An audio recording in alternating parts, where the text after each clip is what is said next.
When Juanita Vanoy, ex-wife of Michael Jordan and mother of their three children, walked into Chicago's most prestigious jewelry store to choose a gift for her daughter, she didn't expect to be judged by her appearance. What no one in that store imagined was that when Juanita told Michael what happened, he would make a single decision that would bring the Richard Simpson jewelry store to its knees. What followed was a public lesson on respect, prejudice, and the true worth of a woman. When Juanita entered the jewelry store, the receptionist smiled, but not at her. The smile was directed at the white woman who walked in right behind her.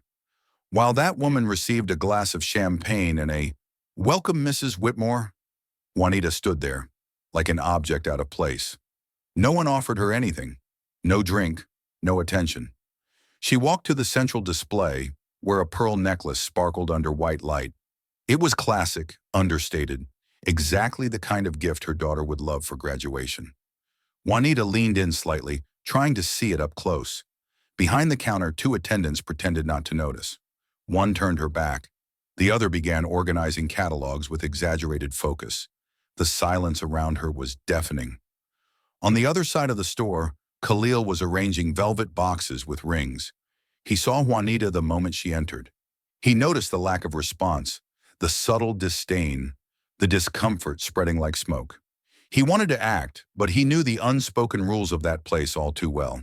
He stayed where he was, but his eyes stayed on her. He was recording everything. In silence, the manager appeared, her heels clicking sharply on the marble. Rachel, young, white, confident. Her eyes scanned Juanita with the automatic calculation of someone who measures power by clothing and skin color. She smiled without warmth and said, "Need any help?" Juanita responded kindly, pointing to the necklace. "I thought it was beautiful. Is it available?" Rachel didn't even look at the necklace. She looked only at Juanita. "It's from the signature line. Only for clients with approved registration, but we have more affordable pieces at the back of the store." "More affordable?" Juanita swallowed hard. She kept smiling without showing teeth and replied, "I'm just browsing, thank you." Rachel slowly walked away, as if making space for someone who shouldn't be there. Juanita continued walking between the displays. Diamonds, rubies, white gold bracelets. No eyes followed her. No sign of interest. And then from behind the counter, someone commented in a low tone, "Some people think that just because they look rich, they can buy rubies." She heard it. She stopped. But she didn't turn around. She'd lived through this before. She was tired of teaching what the world refuses to learn. Khalil closed a drawer slowly. His jaw was tight. He knew that if he said anything, he could lose his job. But something inside him cracked. Juanita walked to the door. Outside, the cold stung. Life went on, indifferent. Across the street, a white couple entered the store and was greeted with smiles and a tray of champagne. She looked at the scene and saw, with painful clarity, the place they were still trying to push her into. But she didn't fit there anymore. She paused on the sidewalk, took a deep breath, looked back. That story wouldn't end there. Not this time. Sometime later, Juanita was already home. The ceiling seemed farther away that night. Juanita was lying down but not resting. Her eyes were open, fixed, unmoving. The scene at the jewelry store replayed like a silent, cruel film. Every gesture of disdain, every glance that went through her body as if she didn't exist. Every smile that was never offered to her.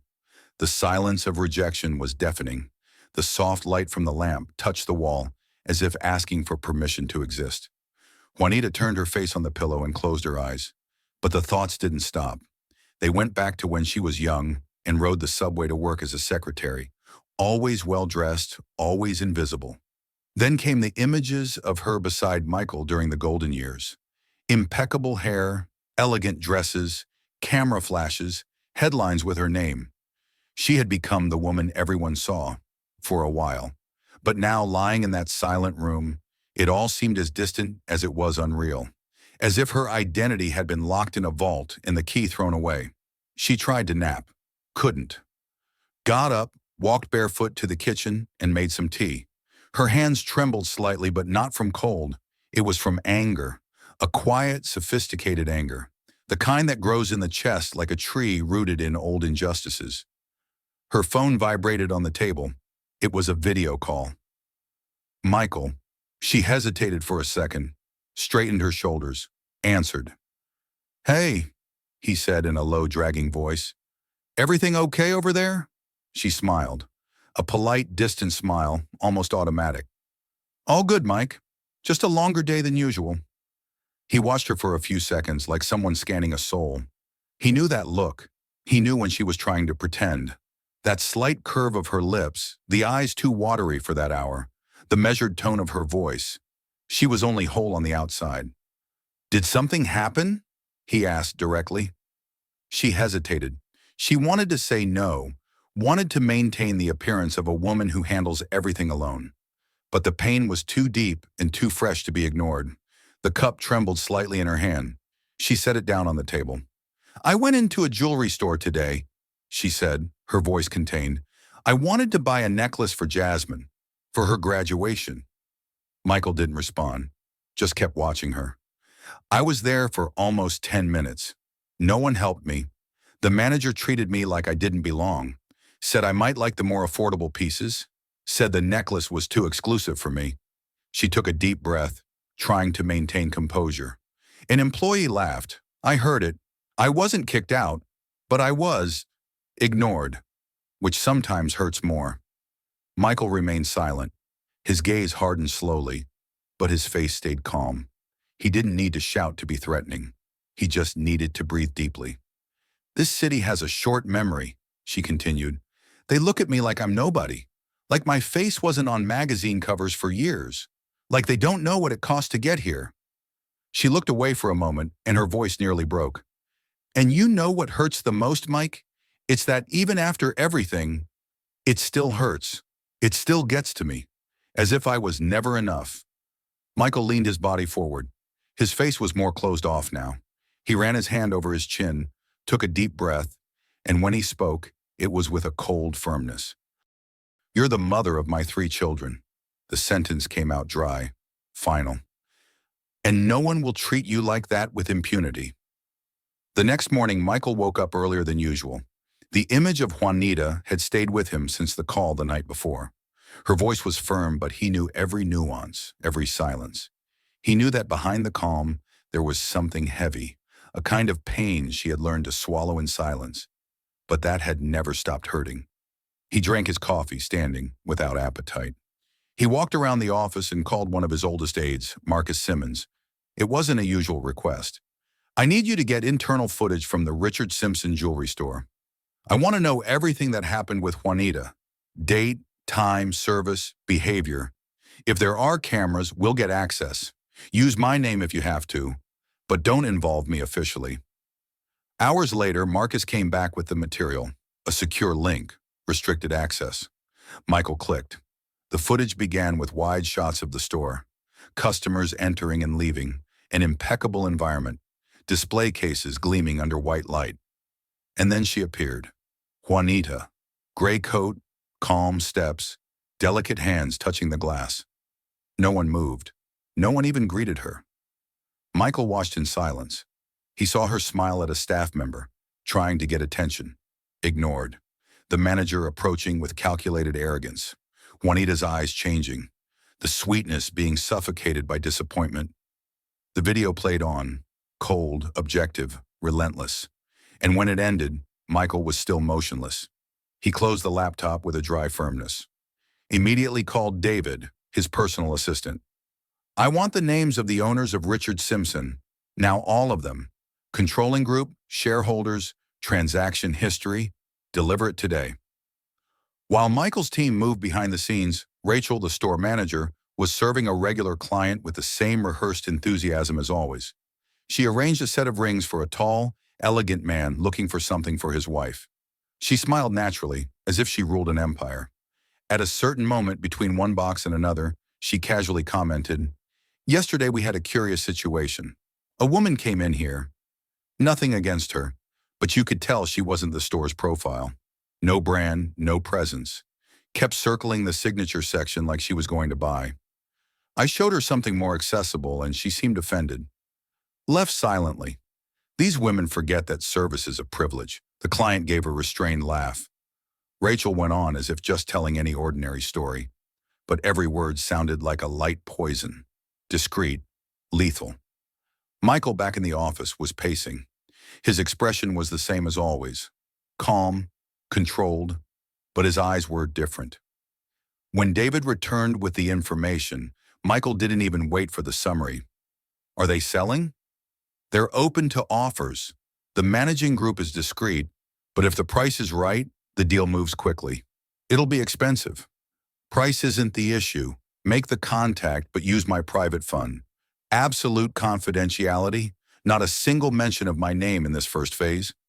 At the store, Rachel was now receiving another couple. Young, black, elegant. She observed them for a few seconds, discreetly called a sales associate, and murmured, "You go. Just be careful with anyone who asks the price before asking the name of the piece." On the other end, Michael had already called his lawyer. "I need a total acquisition contract. Include brand, store, assets, image rights, everything. Draft it today. I want an exclusivity clause and the right to announce it whenever I choose. Name involved? Number, not yet. When the time comes, they'll know who bought it." Rachel ended her day with a sense of accomplishment.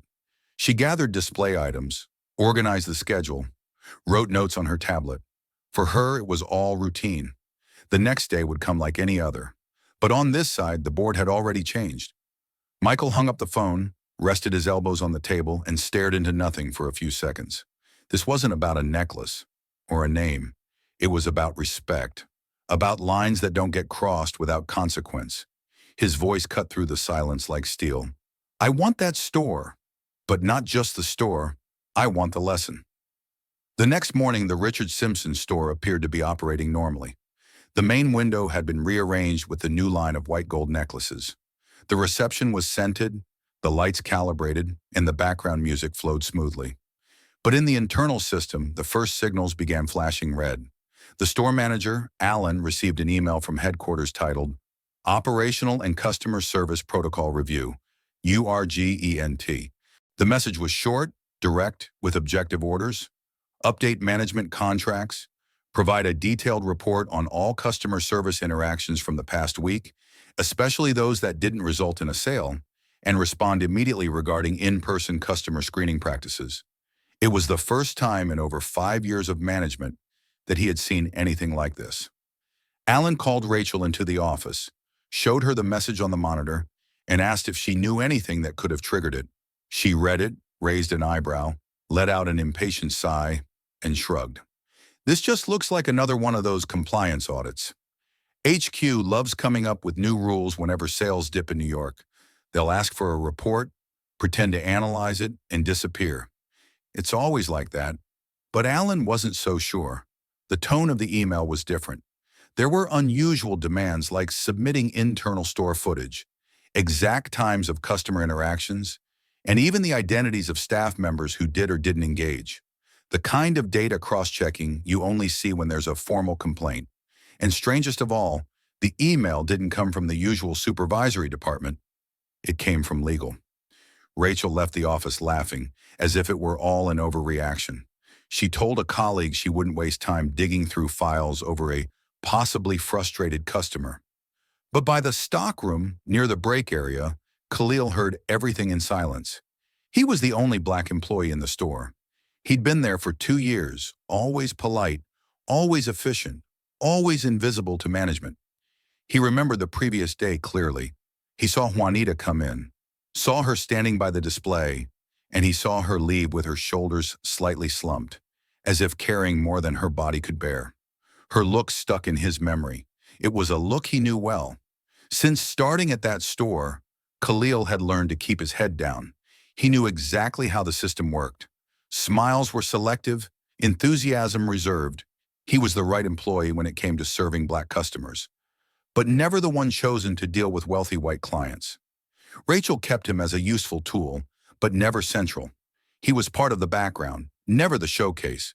And now, seeing the manager scrambling with reports in hand, he sensed some hidden gear had been touched. And this wasn't normal. Upstairs, while Rachel arranged the weekly window display and played with filters for the store's Instagram, internal alerts were multiplying. The legal department of the holding company had already requested a meeting with all store managers. Two names had been crossed off a preliminary list, and the name of the Chicago store, for the first time in years, appeared with a red critical note. Alert, sensitive reputation. Khalil spent the morning handling simple tasks, organized velvet cases, cleaned some displays, restocked disposable gloves. But with every customer who came in, he observed more attentively than ever. Rachel's expressions were tense, though she didn't show it. She smiled all day, served as if nothing was happening. But inside, he knew. She could sense something. She just didn't know what. At the end of the shift, a black sheet was silently pinned to the bulletin board. Golden letters, unlike any other store memo. The text was short: internal special event, mandatory attendance. Thursday, 7 p.m. Formal attire. The employees exchanged glances. No one knew what it was about. There was no explanation, no signature from the management. Rachel glanced at the notice, furrowed her brow, and let out a cynical sigh. Must be another motivational stunt from headquarters, she said, not hiding her disdain. She turned to Khalil, who was reading the paper with silent attention, and fired off in a mocking tone. I bet they're going to reward whoever handles curious browsers the most patiently. Khalil didn't reply, but inside he knew this wasn't just any event, and that someone far above Rachel had already begun to move the pieces. Night fell with the store's facade still glowing under the spotlights. Customers walked out with small bags and subtle smiles. Rachel locked the register, rushed to close the reports, and checked her phone. No news, no alarming notifications. Just another sales day, another rung in her ladder of ambition. She laughed out loud at a funny video on Instagram, carefree, but she had no idea what was happening a few floors up, in the holding company's headquarters, where a reserved room received documents bearing confidential signatures, acquisition clauses, and the name Richard Simpson highlighted in bold. The ink was still drying. The deal was progressing. Rachel laughed, unaware that, upstairs, someone was already drafting the contract that would change her life forever. The next morning, the coffee sat cold in a white mug, untouched for 20 minutes. The steam that once danced over the dark surface had dissipated, just like the energy Juanita was trying to gather to face the day. Sitting alone in the spacious kitchen, still in her pajamas, her eyes fixated on the cup as if it held an answer the outside world refused to provide. Silence. Not just the usual quiet of an empty house, but a silence that seemed to fill every inch of the air. No music played from the sound system that used to brighten her mornings. Not even the distant murmur of the television she often left on to not feel so alone. Just her and the persistent echo of a humiliation that refused to fade. The memory of that day at the Richard Simpson jewelry store haunted her like a shadow clinging to her heels. The sideways glances, the turned backs, the manager and her plastic smile suggesting more affordable pieces. Each recollection was a small blade slicing her dignity into thin pieces. It's ridiculous, she muttered to herself, breaking the oppressive silence. Ridiculous that it still hurts this much. Juanita hadn't told anyone, not her children who would look at her with pity, not her friends who would just say, that's how it is, not her therapist who would try to turn it into a growth experience. The discomfort remained, lodged in the center of her chest like a tumor of indignation that refused to be removed. The doorbell rang at 9:12 a.m., a clean, metallic sound that sliced through the silence like a razor. Juanita looked up, slightly frowning. She wasn't expecting anyone.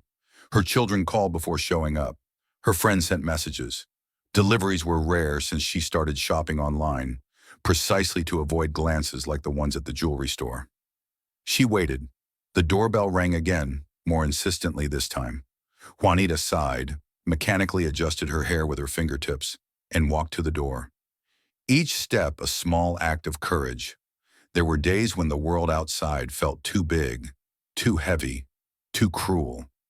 On the other side of the door, a middle-aged black man stood in a perfectly pressed uniform with a military posture. His face showed no emotion, neither surprise at seeing her in pajamas, nor the usual recognition of someone who identifies the ex-wife of a sports legend. Delivery for Mrs. Vanoy, he said in a neutral voice, extending a slim, expensive-looking folder. I'm not expecting anything, Juanita replied, suspicion flashing in her eyes. It's an invitation, ma'am. I just need your signature. She hesitated but accepted the pen he offered. She signed with quick strokes, a signature different from the one she used to autograph photos beside Michael. More reserved, more anonymous. Thank you, she said, receiving the envelope. The man simply gave a slight nod and turned, walking with measured steps to the black car parked on the curb. No further explanations, no reveal of who had sent it. Juanita closed the door and examined the object in her hands. It was much more than a simple envelope. It was a statement. Black paper, thick as velvet, with embossed golden letters that caught the morning light. No logo, no sender, just her name centered. To Juanita Vanoy. The paper's weight revealed its quality. The scent was a subtle mix of expensive perfume and fresh ink, the aroma of privilege, of exclusivity, of the world that had tried to exclude her. Back in the kitchen, Juanita sat again before the cold coffee. Her fingers slid along the side flap of the envelope, opening it with surgical care. From inside, she pulled a cotton paper card so white it nearly glowed.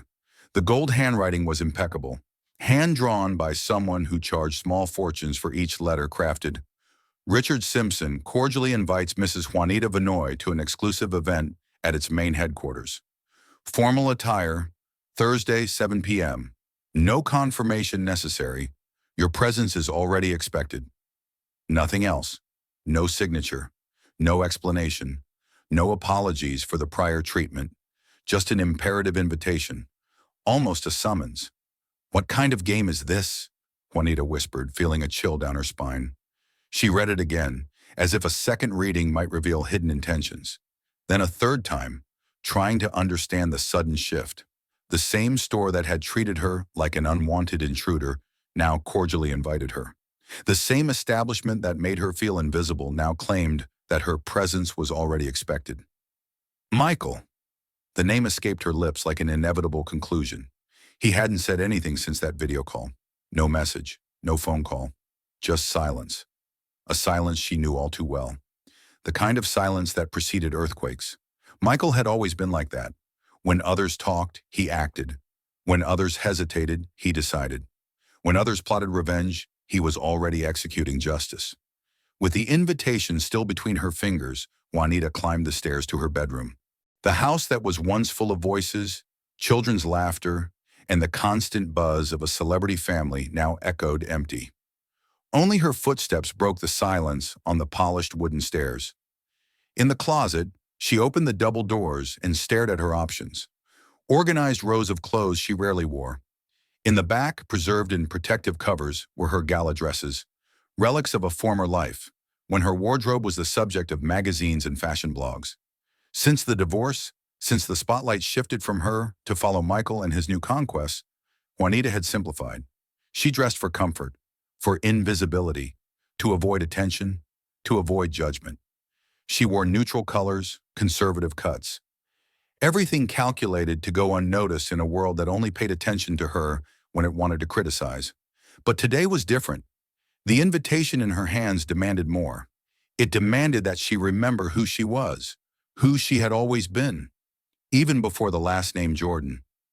Your fingers ran along the hangers until they stopped at a black dress. Simple, but with a perfect cut. Long sleeves, heavy fabric that draped like dark water over the body. The kind of clothing that doesn't need to scream to be heard, that doesn't need to show off to impress. From the jewelry case, she selected a pair of small earrings. Discreet, but real diamonds. A birthday gift she had given herself the first year after the divorce. A reminder that her worth didn't depend on anyone's approval. In the bathroom, she applied light makeup.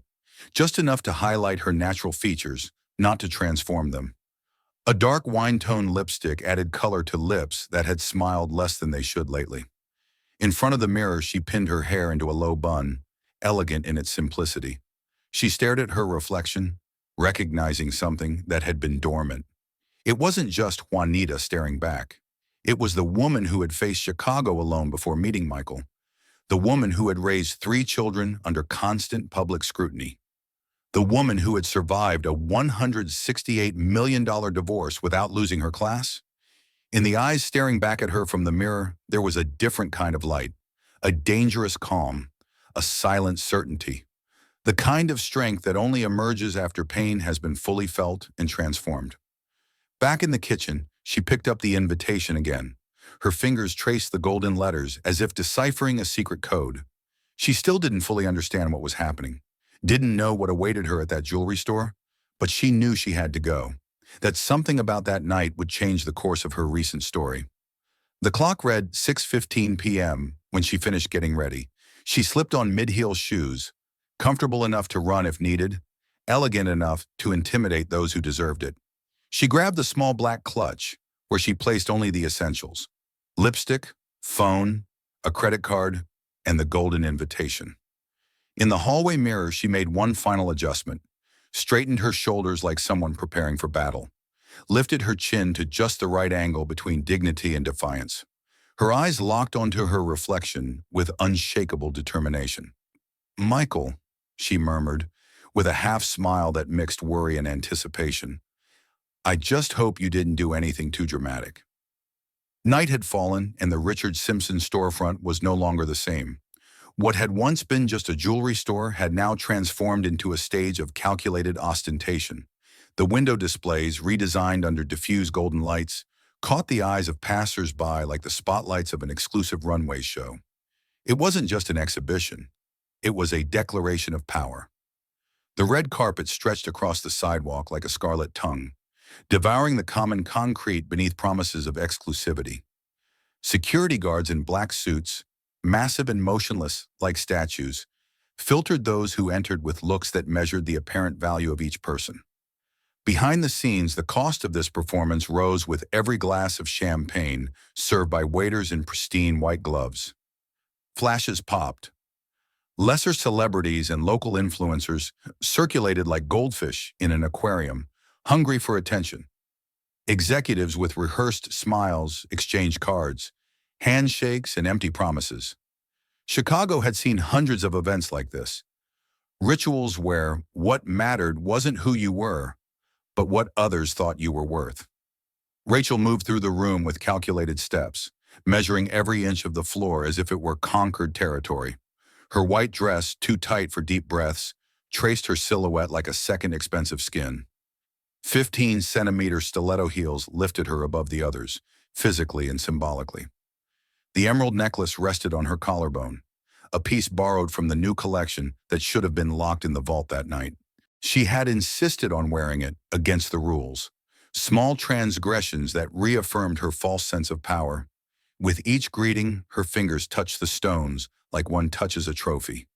"This piece is from the private collection," she whispered theatrically into an important client's ear. "It hasn't even been cataloged for sale yet." The man smiled, impressed.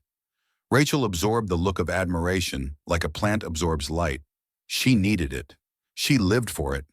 Her worth was measured in the reflections in others' eyes. "I loved the event," said a local socialite. "Did you organize all of this?" "Yes," Rachel lied without hesitation.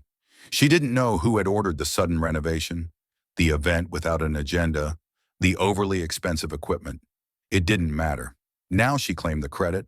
"I wanted something different, exclusive." She smiled at the right faces, ignored the wrong ones, took strategic selfies, claimed territory in every conversation. The renovation, the lights, the trays, the photographers. Everything seemed to orbit around her like planets around a sun that didn't even know it was about to implode. In the back of the store, Khalil quietly organized the display cases. He had been assigned to backstage duties with an unspoken but perfectly understood caveat. No one wanted the only black employee to be in the spotlight on a night like this. Rachel had been clear without needing to be explicit. "You stay in the back, organizing. Don't circulate." As he arranged the sapphire rings in precise rows, Khalil observed the scene with eyes that noticed more than people assumed. He saw Rachel circulating like a queen in her glass castle, handing out smiles as fake as the imitation diamonds in the demo drawer. He saw the arrogance in her gestures, the contempt in her selective glances. But there was something different in the air, a strange energy, a tension that didn't belong there. Since the morning he had noticed signs. Technicians installing audio equipment far too advanced for a simple cocktail party. New security guards he had never seen before. A guest list no one seemed to have full access to. And strangest of all, the store manager pacing back and forth, checking his watch every 5 minutes like someone waiting for a bomb to go off. Something big is going to happen, he muttered to himself as he adjusted the diamond display. Khalil felt something pulsing like a muffled drumbeat, an ancient vibration, one his ancestors knew well, the omen of change, of silent revolution, of justice arriving when no one expects it. At 7:37 p.m., Shirwakir Parimamandiam, he received a message on the radio. Organize the back displays. Don't leave until further notice.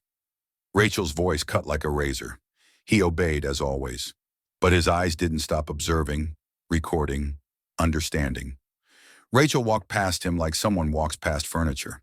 Not a glance, not a gesture of acknowledgement. To her, Khalil was as visible as the oxygen she breathed. Essential, but invisible. She was too busy receiving a famous real estate couple, overdoing the intimacy as if they were longtime friends. Jonathan, Melissa, what an honor to have you here, she exclaimed with manufactured enthusiasm, then turned to the hired photographer. Richard, capture this moment, please. She smiled with all her teeth. Calculated pose, hand on hip, chin slightly raised. The kind of smile that doesn't reach the eyes but fills Instagram. Then she leaned in and whispered something to the couple. Everyone laughed. Khalil knew the kind of joke it was, the kind that divides the world between us and them. Rachel kept circulating, speaking loudly about record quarterly sales, about exclusive clients, about how she personally assisted the wife of that famous basketball player, about how she could recognize people of value just by the way they walked. The word value in her mouth sounded like digits, never like character. We sell exclusivity just as much as we sell jewelry, she told an executive who looked at her with both business and personal interest. Not just anyone can walk in here and buy. You need to have the right profile. The word profile carried a dirty weight that everyone understood without needing it explained. It was code for race, for class, for origin, for everything that had divided humanity for far too long. At 7:42 p.m., the watches on executives' wrists simultaneously marked the moment history began to shift. A common car stopped discreetly in front of the store. It wasn't a limousine. It wasn't an Italian sports car. It was just a black sedan, well kept, without a private driver, without a diplomatic plate. No security guard rushed to open the door. No camera instinctively turned toward the ordinary vehicle. Nothing about the car screamed important, nothing except the woman who stepped out of it. The rear door opened with a near-mathematical smoothness. Juanita Vanoy stepped out with the silent grace of someone who never needed to announce her arrival to be noticed. She wore no extravagant jewelry. There was no visible designer logo on her clothes. She carried no invitation in her hand. She didn't need one. She wore the same elegant black dress she had chosen that morning. The heavy fabric fell like a controlled cascade just below her knees. Light makeup, just enough to accentuate what was already beautiful. But her eyes were far from soft. They were steady, direct, determined. The eyes of someone who had seen Hollywood and the ghettos, applause and insults, and had learned never to bow to either. Juanita didn't walk in a hurry. Every step was deliberate, conscious, precise. She had no urgency to prove anything. She had the calm of someone who already knows her worth, with or without external validation. Every movement said she knew exactly where she was and what she was doing there. The low heel of her shoes touched the red carpet with controlled softness. She needed no extra height to command presence. Her posture was perfectly straight, not out of vanity, but self-respect. Her hands, adorned with no flashy rings, rested loosely at her sides. Hands that had cradled children, signed million-dollar checks, and dried tears the world never saw. The first glances started turning as she moved through the entrance. At first, they were just peripheral glances, the kind of automatic observation we make when someone new enters a room. But there was something about Juanita that made eyes return, something that held attention longer than usual. It wasn't beauty, though she was undeniably beautiful. It wasn't her outfit, though she was impeccably elegant in her simplicity. It was presence.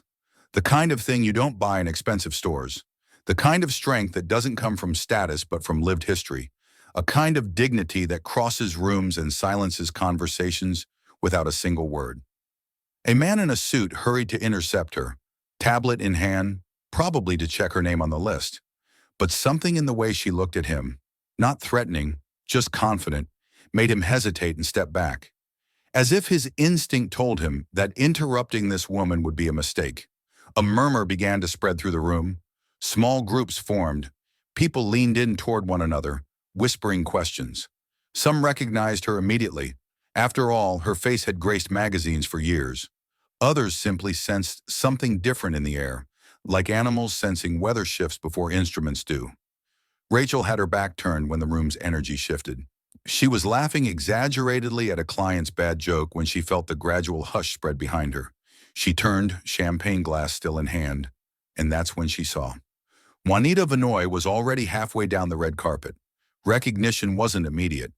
In the first second, Rachel saw only a woman entering with too much confidence.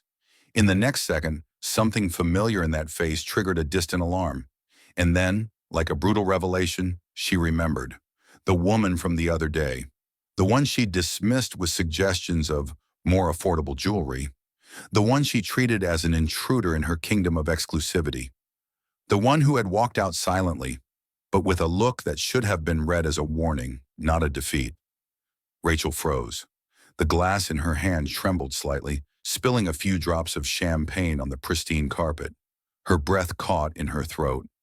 The smile, that rehearsed, professional, fake smile, vanished like ink under running water. "Ms. Vanoy," she said, barely audible, more to herself than anyone else. The word Mrs. escaped her lips instinctively. She was no longer that woman. She was Ms., the respect that comes too late. Juanita merely nodded in minimal acknowledgement. She didn't avert her eyes. She didn't raise her voice. She didn't need to. She continued walking as if the ground belonged to her. Entered the store as if she had been there hundreds of times before. As if every square inch of that space already belonged to her. And in that moment, no one, not even Rachel, dared to stand in her way. The guests exchanged glances, divided into two categories, those who knew exactly who Juanita Vanoy was, and those who felt they should know. Names were whispered. Short stories were shared in brief phrases. Ex-wife of, mother of his children, the one who was with. But Juanita was more than labels. More than the woman who had once been married to a legend. More than a name in the legal paperwork of a multi-million-dollar divorce. She was a force of her own, a full story.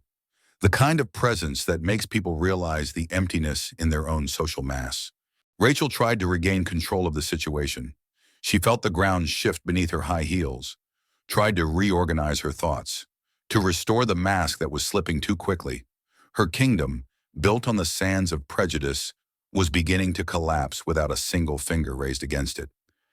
"How did she get in?" she murmured to a nearby employee, trying to keep the frozen smile on her face. "Was she invited?" The employee shrugged, nervous, confused. He didn't know either. No one knew. Rachel looked around seeking support, looking for allies in the silent war that had just begun. But all she found were curious or embarrassed glances. A cold sensation of isolation began to wrap around her. From the back of the store, Khalil observed everything. He had left the displays behind. Nothing else mattered now. This was the kind of moment that changed lives. The kind of moment people would talk about for years. I was there when, for the first time, he saw Juanita Vanoy up close. And in that instant, he finally understood why her gaze had stuck with him days earlier, when she had left the store ignored and diminished. It wasn't anger he had seen in those eyes. It was determination. The look of someone who refuses to be reduced to anything less than who they truly are. She was the kind of woman who carried history in her body, who breathed experience, who didn't need to speak loudly because her actions echoed on their own. The kind of woman who didn't ask for permission to exist, who didn't accept crumbs of respect when she deserved the whole feast. Khalil felt a strange pride, as if that woman represented something bigger than herself. as if somehow her presence there was a small but meaningful victory over something he faced every day. Silent prejudice, veiled racism, polite exclusion that hurts more than direct insults. Juanita didn't look for a champagne glass as the other guests did upon arrival. She didn't seek hors d'oeuvres. She didn't try to mingle with the groups now watching her with thinly veiled curiosity. She spoke to no one. She crossed the room with firm, calm steps, her head held high, not submissive, not arrogant, just present, whole, unshakable. She stopped at the exact center of the store, in front of the main white marble staircase leading to the mezzanine, and simply waited. It was as if she knew exactly what was about to happen, as if that was her designated place in a script only she had read. Rachel took a deep breath, swallowed hard, and forced her body to move. She crossed the room like someone walking on thin ice. The professional smile returned to her face, but now it was just a poorly fitted mask. Her eyes betrayed the growing panic. She approached Juanita with the fake cordiality that the powerful reserve for moments when they feel power slipping through their fingers. She adjusted her tone, aiming for the impossible balance between authority and politeness. "Can I help you?" she asked, tilting her head slightly. "Tonight is for guests whose names are on the list." The phrase lingered in the air like a suggestion, like a reminder of boundaries, like an invisible line separating those who belonged from those who didn't. The same line Rachel had drawn days before when she'd suggested more affordable pieces to Juanita. "I'm already on the list," Juanita answered with a devastating calm. Her voice wasn't loud, it wasn't angry. It didn't carry resentment. It was simply a simple acknowledgement of a fact Rachel hadn't yet known. Rachel hesitated. She picked up the tablet that held the official list. She quickly scanned the names, her fingers starting to sweat. "But I don't—" "You just haven't realized it yet," Juanita completed without changing her tone. There was something in that statement that went beyond the event of the night. It was as if Juanita was speaking of something much bigger, a truth that people like Rachel spent their whole lives not noticing, by choice, by convenience, by privilege, until life forces them to see. The store manager approached, nervous. He whispered something in Rachel's ear. She paled even more. She looked at Juanita with an expression that mixed confusion and growing fear. "This is impossible," Rachel murmured, more to herself than to anyone else. Juanita didn't respond with words. She just held the gaze. There was no triumph in her eyes, no revenge. Just the calm certainty of someone who knows that sometimes the world finds ways to balance its scales. Rachel took a step back. Another. She felt the ground more unstable beneath the high heels that had once given her the illusion of power. She knew something big was about to happen, something she couldn't control, something that had started that day when she looked at Juanita and saw only a black woman who didn't deserve her time or respect. The manager cleared his throat, adjusted his tie as if choking, and discreetly signaled to the technical team. It was time. Before Rachel could insist, before she could regain control that was shattering with each passing second, the lights began to go out, one after another in a precise, rehearsed sequence. It wasn't an abrupt blackout. It was a smooth transition, almost choreographed, as if the darkness came in gentle but inevitable waves. The hall plunged into an elegant, theatrical dark, a kind of darkness that doesn't frighten but prepares, that doesn't blind but intensifies the other senses, that makes people hold their breath in anticipation. A heavy silence took over the store. The ambient sound disappeared. The waiter stood still, as if frozen in time. The guests stopped talking. They stopped moving. Some even stopped breathing for a few seconds. And then the phones began to rise. Dozens of them. Small blue lights illuminating expectant faces. As if everyone instinctively knew they were witnessing something that needed to be recorded. Something that would be told later. In the darkness, Juanita didn't move. She didn't need to. She was already exactly where she needed to be. Rachel tried to step away, feeling the imminent danger, but it was too late. Whatever the plan was, she was trapped in the center of it, like an insect in amber. Her breathing quickened. Her heart beat so loudly it felt like everyone could hear it. Suddenly, a single white beam of light, precise as a laser, cut through the darkness. It illuminated the top of the marble staircase that dominated the back of the store. The point where power is symbolically established, the place of those who command. For 3 torturous seconds, the beam illuminated only emptiness, the absence, the expectation, and then the silhouette appeared. It was only a shadow at first, a tall, imposing male figure, the unmistakable posture of someone used to dominating any space they occupy. Not by force, but by natural presence. Khalil felt his heart race. He knew who it was before anyone else did. He recognized the silhouette he had seen thousands of times in posters, broadcasts, and magazines, the silhouette that defined an era. Rachel turned completely pale. The glass slipped from her hand. No one heard the sound of the glass breaking. No one was looking at her now. All eyes were fixed on the staircase. A deep, firm, familiar male voice echoed through the sound system with unquestionable authority. Ladies and gentlemen, the new owner of Richard Simpson has just arrived. All eyes went up at the same time. The white marble staircase seemed even higher under the single beam of light. At the top, he appeared. Michael Jordan, custom black suit, dark tie, the posture of a king without a crown. No hurry in his steps, no doubt in his gaze. The silence in the store was absolute, almost sacred. The kind of silence that isn't created, it is imposed. Rachel froze. Her face paled like cracked porcelain.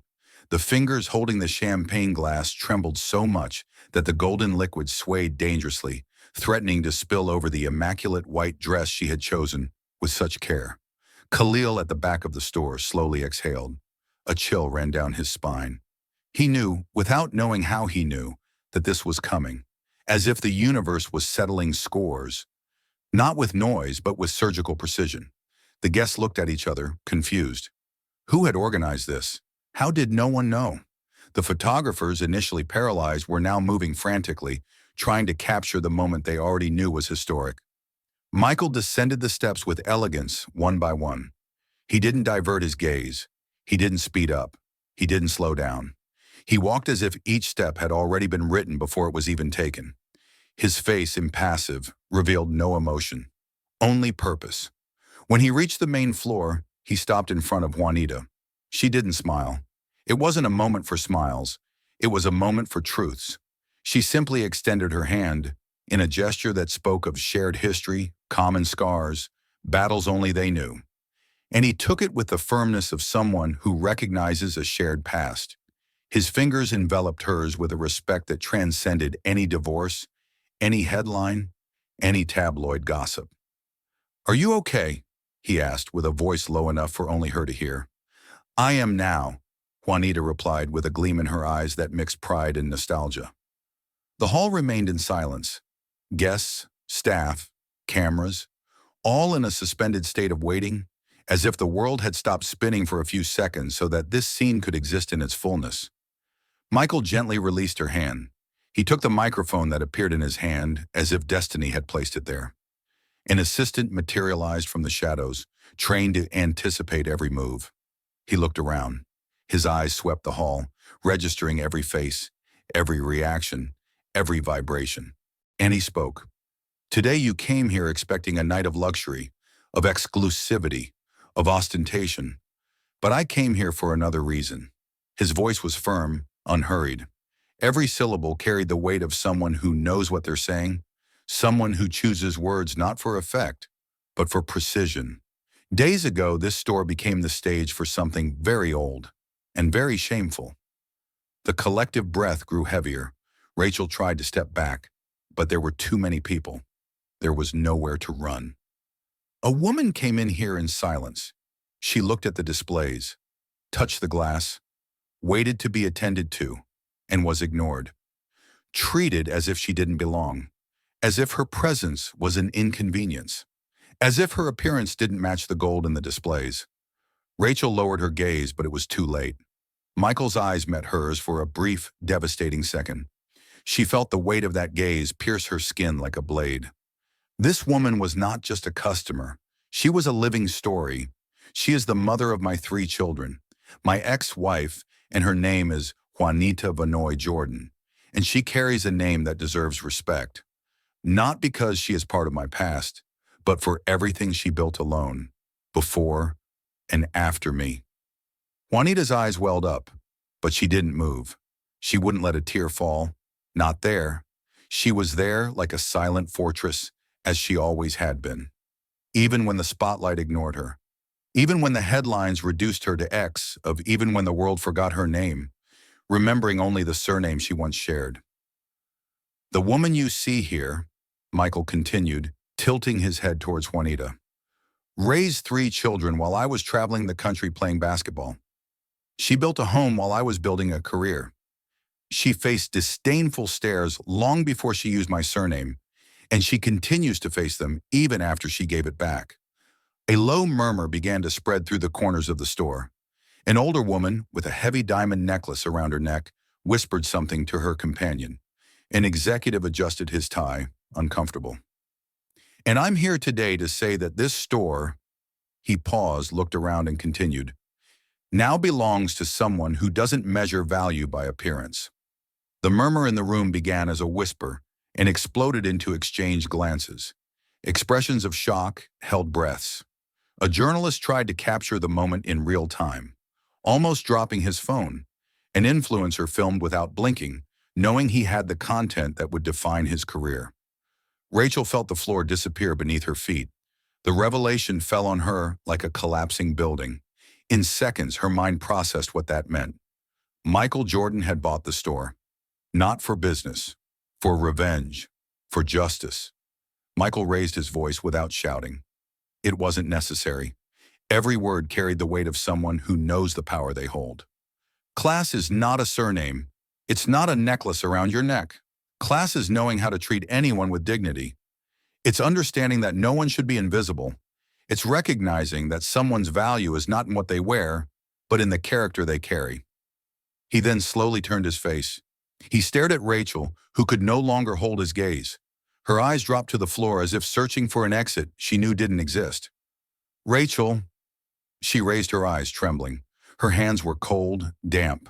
She could feel every eye in the room on her, piercing through her skin, her confidence, her carefully built arrogance. You're dismissed. The air was sucked out of the room. Someone gasped. Another discreetly dropped a glass. The sound of the crystal breaking seemed like the echo of Rachel's career shattering. From now on, Michael continued, we will only serve those who can see beyond the packaging. The murmur in the room began as a whisper and exploded into exchanged glances. Expressions of shock held breaths. A journalist tried to capture the moment in real time, almost dropping his phone. An influencer filmed without blinking, knowing he had the content that would define his career. Rachel felt the floor disappear beneath her feet. The revelation fell on her like a collapsing building. In seconds, her mind processed what that meant. Michael Jordan had bought the store, not for business, for revenge, for justice. Michael raised his voice without shouting. It wasn't necessary. Every word carried the weight of someone who knows the power they hold. Class is not a surname. It's not a necklace around your neck. Class is knowing how to treat anyone with dignity. It's understanding that no one should be invisible. It's recognizing that someone's value is not in what they wear, but in the character they carry. He then slowly turned his face. He stared at Rachel, who could no longer hold his gaze. Her eyes dropped to the floor as if searching for an exit she knew didn't exist. Rachel? She raised her eyes, trembling. Her hands were cold, damp. She could feel every eye in the room on her, piercing through her skin, her confidence, her carefully built arrogance. You're dismissed. The air was sucked out of the room. Someone gasped. Another discreetly dropped a glass. The sound of the crystal breaking seemed like the echo of Rachel's career shattering. From now on, Michael continued, we will only serve those who can see beyond the packaging. Rachel stepped forward, her face contorted in a mix of horror and indignation.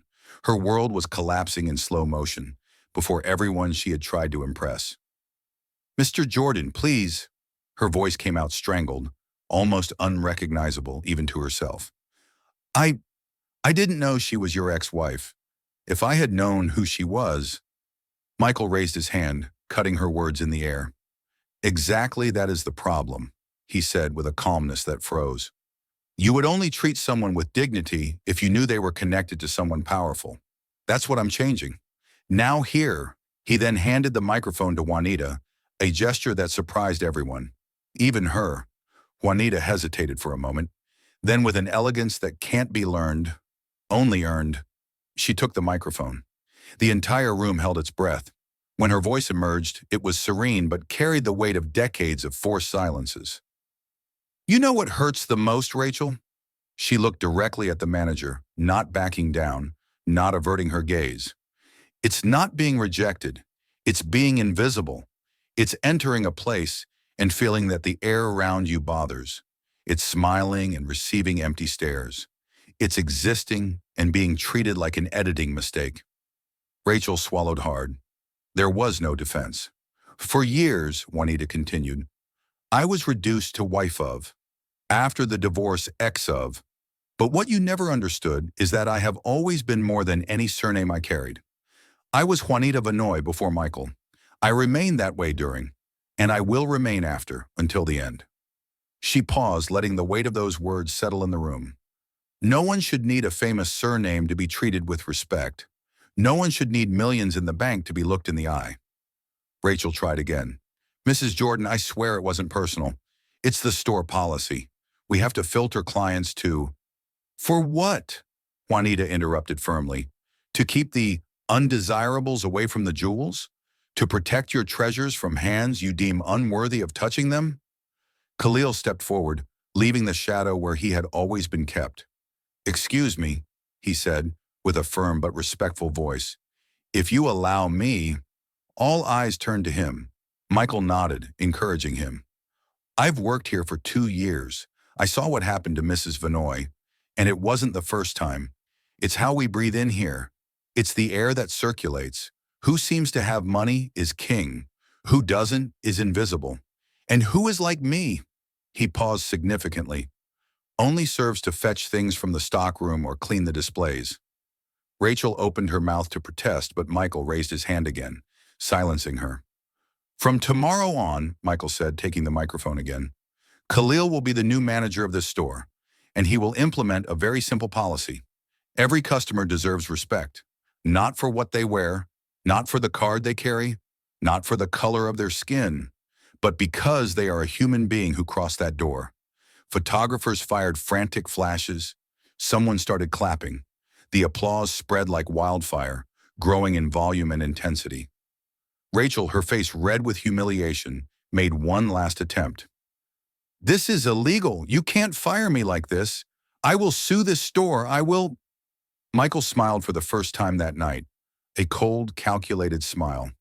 The paperwork is already ready. Khalil has witnessed discriminatory practices for months. 4 customers have already agreed to testify. And now I have dozens of witnesses and recordings from tonight. Your behavior is documented. Your dismissal is for cause. He then stepped closer to Rachel, lowered his voice, and said only for her to hear, I suggest you leave through the back door, with dignity, something you've never offered to others. Rachel looked around. She saw in the eyes of every person present that she had lost. Not just the job. She had lost the mask she wore, the illusion she sold, the lies she lived. With unsteady steps, she crossed the room toward the exit. No one made way for her to pass. She had to sidestep bodies that now ignored her, exactly as she had taught everyone to do with the undesirables. You didn't have to do this. He looked at her with the serenity of someone who knows exactly why they did what they did. I did, not for you, not for me, but for every person who has ever walked into a store and been judged before opening their mouth. Juanita nodded. She understood. She always understood. Michael turned to the guests who were still watching in awe. The party is just getting started. From now on, Richard Simpson has a new philosophy. Luxury is not exclusion. It's excellence accessible to anyone who deserves to be treated well. And everyone deserves. Khalil, still processing the turnaround in his life, approached Michael with tear-filled eyes. Mr. Jordan, I don't know what to say. Michael placed his hand on his shoulder firmly. Say that you're going to transform this place, that no one will be invisible here anymore. That the color of their skin or the cut of their clothes won't define who deserves to be here. The flashes kept coming. Social media was already exploding with videos of the moment. In just a few minutes, Juanita Vanoy Jordan's name would be trending, not as ex of, but as a symbol of a silent struggle that millions faced every day. The story that started with a woman being ignored ended with her at the center of attention, not for who she once was, but for who she had always been. And as the night went on, one question lingered in the air, whispered by the guests.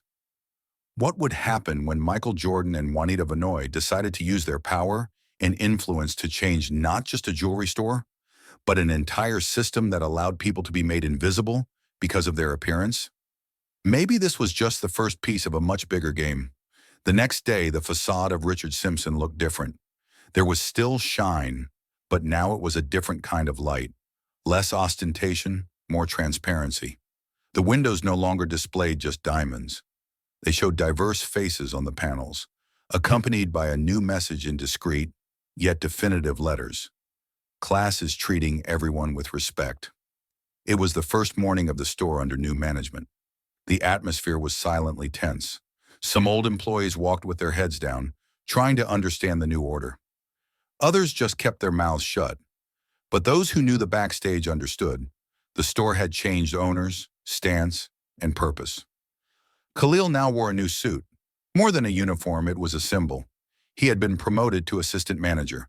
The appointment didn't come with speeches, but with a simple and sincere, "Thank you for seeing what many pretended not to see," said personally by Michael. He didn't tell anyone. He just arrived early that morning and organized the displays more carefully than ever before. Rachel, on the other hand, had disappeared. No official statement, no farewell post, no attempt at a reappearance. She just vanished, like dust swept under the rug of history. And even those who pretended not to have seen what happened knew she wouldn't return. On the sidewalk in front of the store, Juanita watched everything with a coffee in hand. She wore a light blouse, in no hurry, with no pretense. Her eyes passed over the windows with serenity. She no longer sought approval. She watched the reflection of a new reality being slowly built with the brick of pain. That week, she had given only one interview. A single short statement aired on a national channel. The words were measured, firm, sharp. What hurts the most isn't what they say. It's what they pretend not to see, nothing more. No tears, no exposure. The phrase spread across the country in less than 24 hours. It went viral. It was cited in newspapers, morning shows, activist posts, and even fashion editorials. "Class cannot be bought" became the caption for thousands of photos on social media. But Juanita remained silent because she no longer needed to speak loudly to be heard. She decided to enter the store, not as a customer, not as anyone's ex-wife, but as a woman who needed to see with her own eyes if the world was really willing to change, even if slowly. Khalil saw her first. He walked toward her with a genuine smile. "Good morning, Mrs. Vanoy. We've been waiting for you." She returned his gaze with a calm, almost maternal look, and entered. The store felt different, not because of the decor, which was still the same, but because of the energy. Salespeople with genuine smiles, people of different backgrounds being treated with respect. No sideways glances, no gestures of superiority. Juanita walked over to one of the windows where a young black woman was admiring a necklace with her mother. The two were laughing softly. The salesperson, white, blonde, spoke with lightness and attention. It was just service. But in this place, in this story, it meant so much. She ran her fingers over the surface of the glass, not to buy, but to touch the space that once rejected her. Khalil approached again, holding an envelope in his hands. "They left this in the office this morning. They said it was for you. No sender." She took it carefully. The envelope was simple, textured cream-colored paper, no seal. She opened it delicately. Inside, a single handwritten note, the handwriting she knew, straight, firm, unadorned.